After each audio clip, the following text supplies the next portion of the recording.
Hey everybody, how are you guys doing? I'm Eric Gerlach, and this is another talk on philosophy, American thought, and pragmatism, specifically Richard Rorty, who was the most prominent philosopher of the pragmatic resurgence in the 60s, which I described in the last lecture on Dewey at the end. Richard Rorty lived from 1931 to 2007. Some of these later thinkers did die after the year 2000. Many of them, many I talk about, ancient folks, didn't. Dewey studied as an undergraduate at the University of Chicago, but long after Dewey, at a place which was very Dewey-ish, but he did not study with him. And Dewey was in his final years at the time, had departed for Columbia by that point. In the 1960s, Rorty did his work in analytic positivism at Princeton, but later he turned to pragmatism and studied Dewey and the later work of Wittgenstein, which I am very into, for inspiration.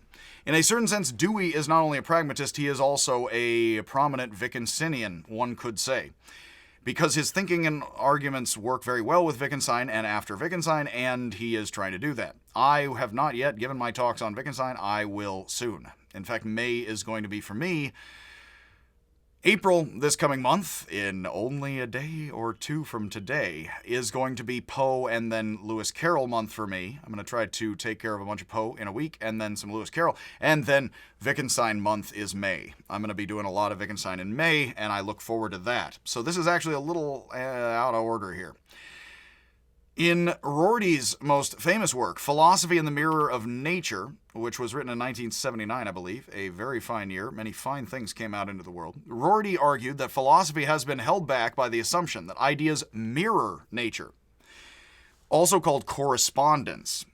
Now, it is very Wittgensteinian to notice, and this is actually quite a brilliant idea. We have assumed that if the concepts of our mind match and mirror our world accurately, our ideas are true and objective. Rorty argues that this picture is mistaken.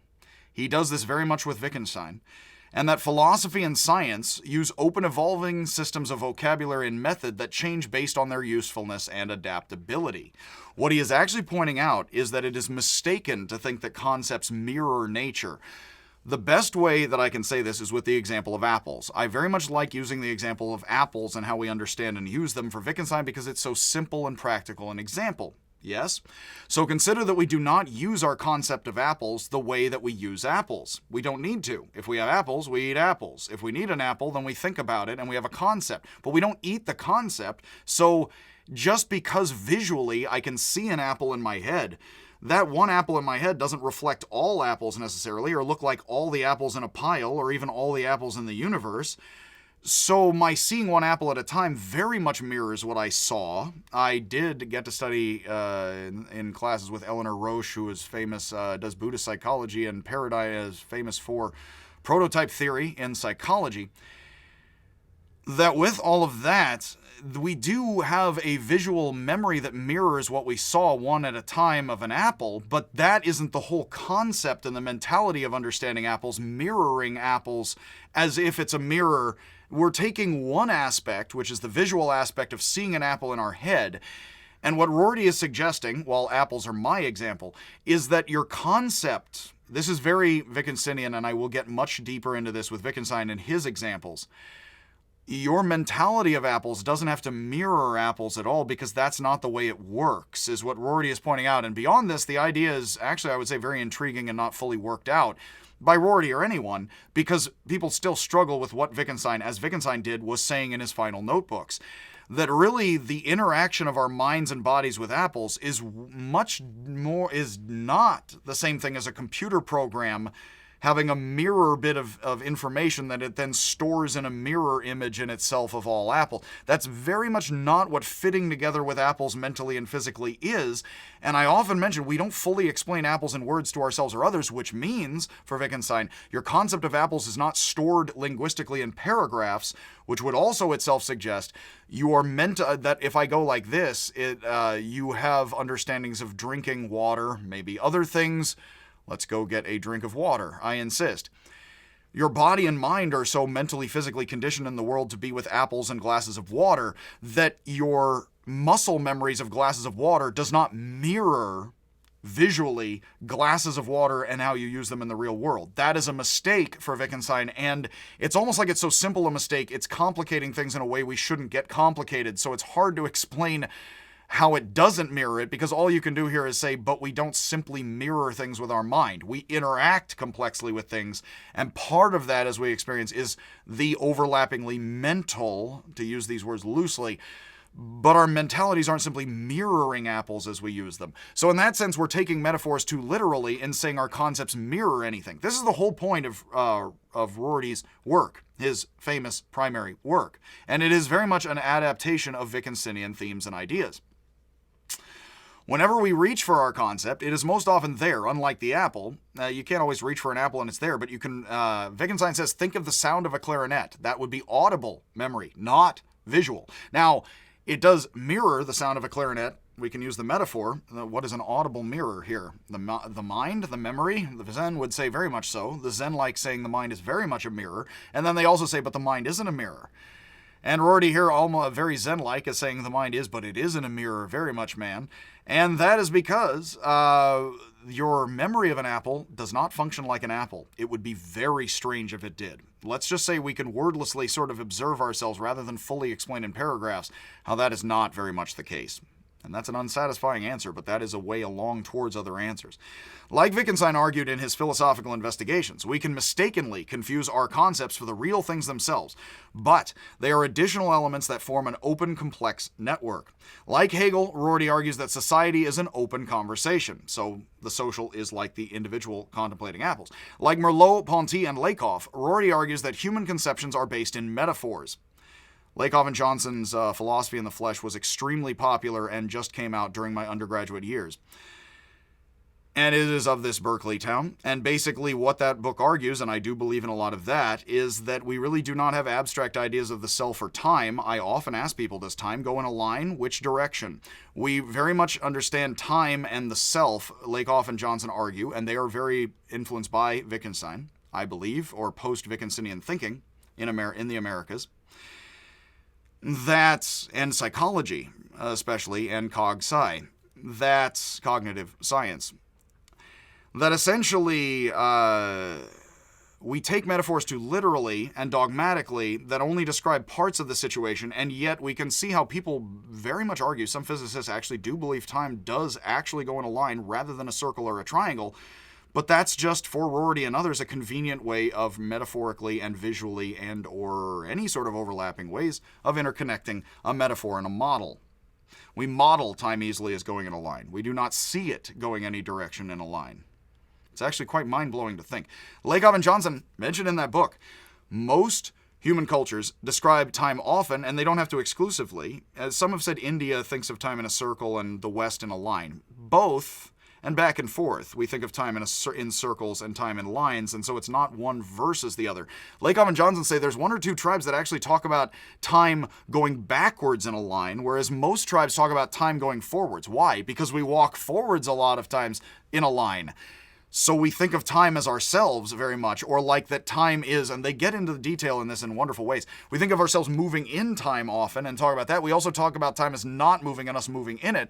But one or two tribes actually talk about moving backwards in time as if you're walking backwards because you can see what's in the past, as if you're walking backwards, not knowing the future, walking backwards. Now, we could all do that, but only 2 or 3 tribes do. I think like 2 according to them. Most tribes describe time walking forwards, and you're looking into the future. Now, notice how that could all fit in different ways, yes? And that is how much time is in a line for this kind of thinking. Now, right here, of course, you can upset a lot of people. Good, and here I have many people insist, well, it just is that way, which would be the edge of taking the metaphor literally dogmatically and refusing to go back and forth with it with others, or oneself. Just as many would accuse religion of taking metaphors too literally, Hume did say in the 1700s in Scotland, keeping quiet about many things, why do we think we've seen men with beards rule things, so perhaps people think of God. He doesn't say there is no God. He says, but people think of God as a ruling guy with a beard because that's what they've seen. Rorty argued philosophy and science have taken the metaphor of the mirror too literally. You find that back and forth in Zen, again. See the talks on the koans I have. When we come to see that words and concepts have their own forms, and are not simply mirrors of objective reality. Society will be more tolerant and peaceful, he believes. Certainly that happened last week. As I was researching and writing this lecture, I found a piece in the Cambridge Companion to Heidegger by Rorty on the similarity of pragmatism, early Heidegger and late Wittgenstein. Rorty argues Frege and Rorty argues that Frege and early Wittgenstein, impose the idea that there is a closed structure of truth on logical positivism. That would be stage 2 for Dewey. But it was late Wittgenstein who freed analytic thought, Rorty argues, from this picture. I have to say, Rorty knows better than anybody in his later years how analytic thought was not really freed in the 70s or 80s from this picture. Rorty says that Wittgenstein moved from the idea that form is separate from practice to pragmatism, and that Heidegger, he argues, at the same time moved from pragmatism of being and time in his early work to the idea more essentialist that there is true primordial thinking beyond or beneath how it was practiced in modern Europe, going in the opposite direction. And in this sense, Rorty would say Heidegger is regressing from there's open-ended, very Taoist-like reality and mind and self and world to there is an essential calling in the world and it's more structural, is what Rorty claims. I will not wrestle with later Heidegger or Heidegger's corpse right now. So Heidegger became more radical while Wittgenstein became more casual, Rorty claims. Because Wittgenstein came up with truth table logic and then rejected it and found any flipping anybody off, is one of his examples in the street, is a logic, is communication, and that does not necessarily follow truth tables entirely, because it's loose, overlapping, not perfect mirroring or perfect paragraphed practices, like pragmatism. In the ancient Greek philosophy class, I discussed the problem of the circle and the line, found in the work of Aristotle, Plato, and Sextus Empiricus. There's a problem of the one and the many, as modern scholars call it, and the modern scholars also call this the problem of the circle and the line. Rorty argues that Wittgenstein saw a new form of this old problem in Russell's attempt to put types above sets, the theory of types, to fix the rules with a higher separate set of rules. That's actually what Wittgenstein's truth table logic was meant to fix, although they had differences of opinion even in the beginning about that. Much like Wittgenstein's child at the blackboard, which I have not covered yet, if rules are not set in themselves, then no rule of the rules can be set in itself. It's actually the practice of the whole classroom the child is fitting into, not the rules on the board, leading to an infinite regress because the classroom is what it is, not an infinite horizon. Rules are not useless, but they are tools we use when our practices have problems. We actually slide into math and fit with it, and then we use rules of math if we screw math up enough, which means we don't actually need full rules to get into math or chemistry, which is intriguing and interesting, and I have not done Wittgenstein, so I'll leave all that open. Again, this is a bit out of order with Rorty. Interestingly, just as Russell accuses Dewey's endless inquiry as leading to an infinite regress, Wittgenstein saw that Russell's rules of the rules result in a similar infinite regress. This is Rorty recapping a lot of this in his own words. We will never be able to fully describe our descriptions, Rorty argues, because this description would itself have to be described and then so on. The pragmatist answer to all this, Rorty argues, in this Heidegger-Wittgenstein comparison, is that our practices are never perfectly grounded. Lee Braver, a professor in Florida, wrote a book called Groundless Grounds about Heidegger and Wittgenstein, which I like a lot, which argues very similar things. As I mentioned, Lee Braver uses the example, you can't dig under your own feet right now, but you can move 3 feet to the left or right and then dig. So you could always, dig under the ground you're standing on. You just have to shift. And that is a very good positioning. It's very Hume says it's not religion or politics. You can pick one against the other and back and forth as peasants.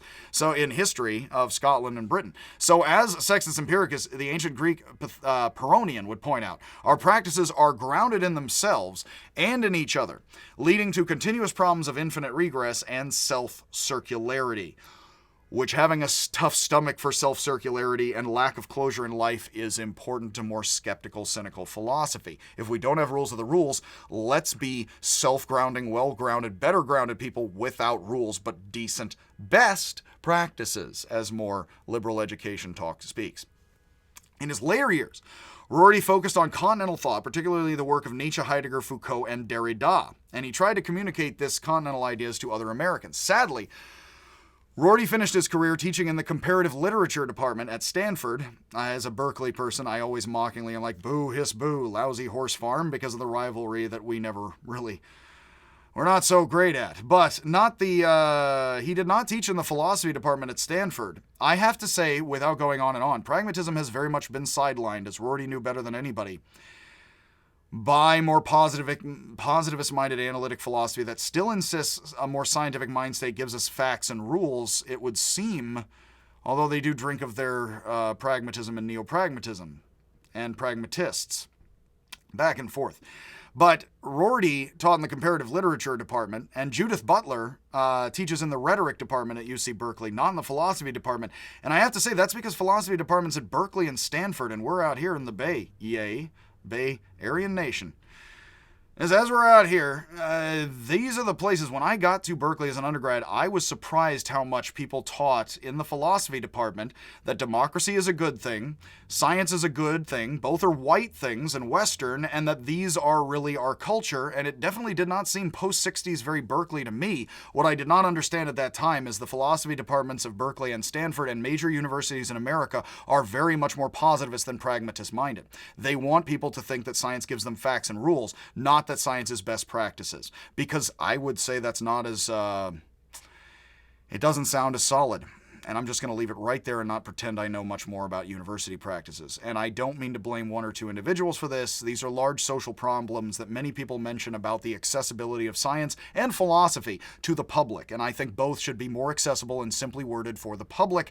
And that is actually why Rorty thinks there are no rules of the rules, man, and he gets to teach comparative literature rather than philosophy at Stanford. If he gets to Stanford, it's Richard Rorty. Richard Rorty is one of the biggest names in philosophy as far as people could quote American philosophers. They would say Rorty's name as one of the first, I would say, of most popular.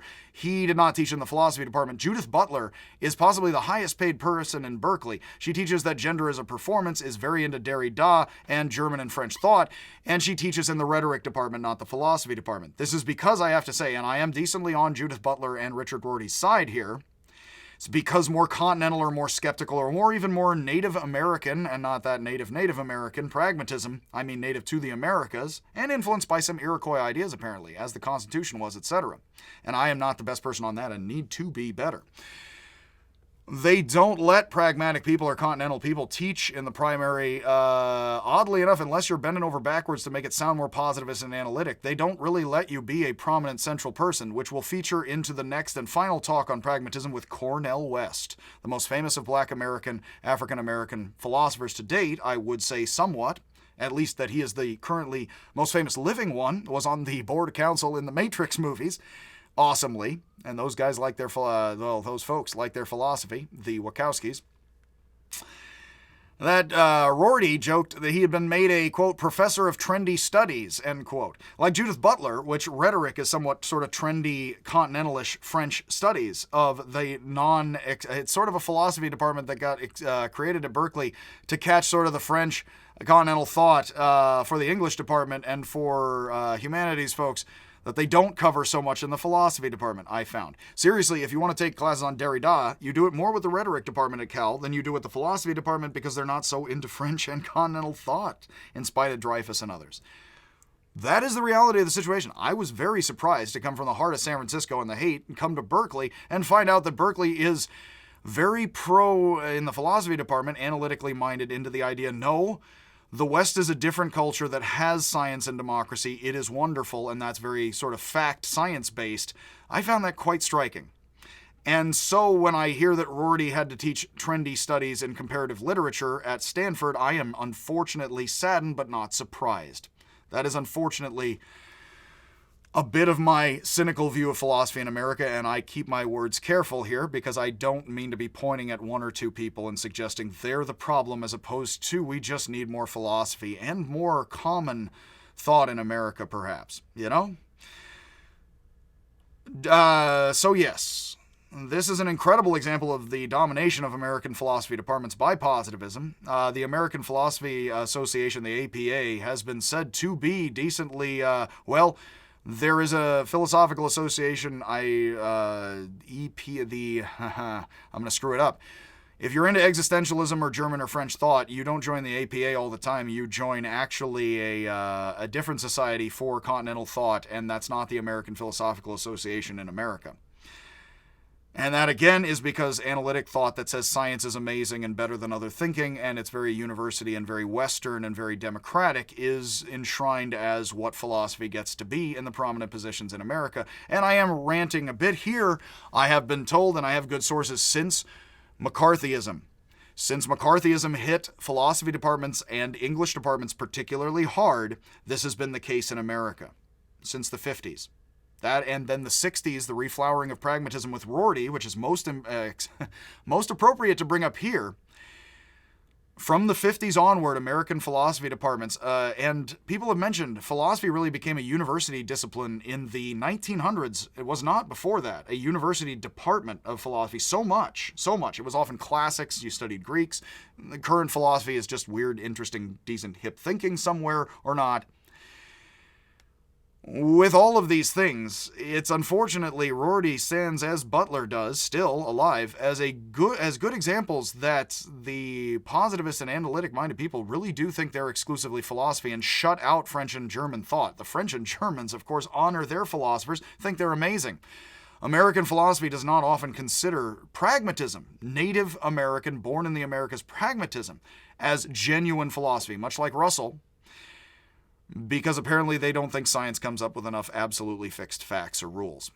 And that is, unfortunately, but really, the state of America and philosophy, and people since the 70s have been saying these analytic folks get science wrong, that it actually is pragmatism like Rorty says it is, and he gets to be a professor of trendy studies, and not in the philosophy department. I actually do believe that Judith Butler is right, that gender is very much a performance. We can debate all of that very much, and I know it is debatable, but she is one of the most famous living philosophers in America. She does not teach in the philosophy department at Cal. Again, heavy sigh, but that is very real. I was surprised by that, but I became to understand it and then have only understood it more and more, unfortunately, in the years following. It is, but yes, enough complaining out of me. Again, actually, with all of this stuff, this is not an excuse as much as this should be a call for better and more popular work out of many, many fine and diverse people. Speaking of which, we will then conclude our talks on pragmatism, not on Wittgensteinian thought, because I'm going to do a bunch of Wittgenstein, but I'm going to conclude our talks on American pragmatism with the last and, I would say, very much most famous of African-American philosophers currently living, Cornel West. So much love, much happiness, and I will, as always, see you, if I ever do, ever see you.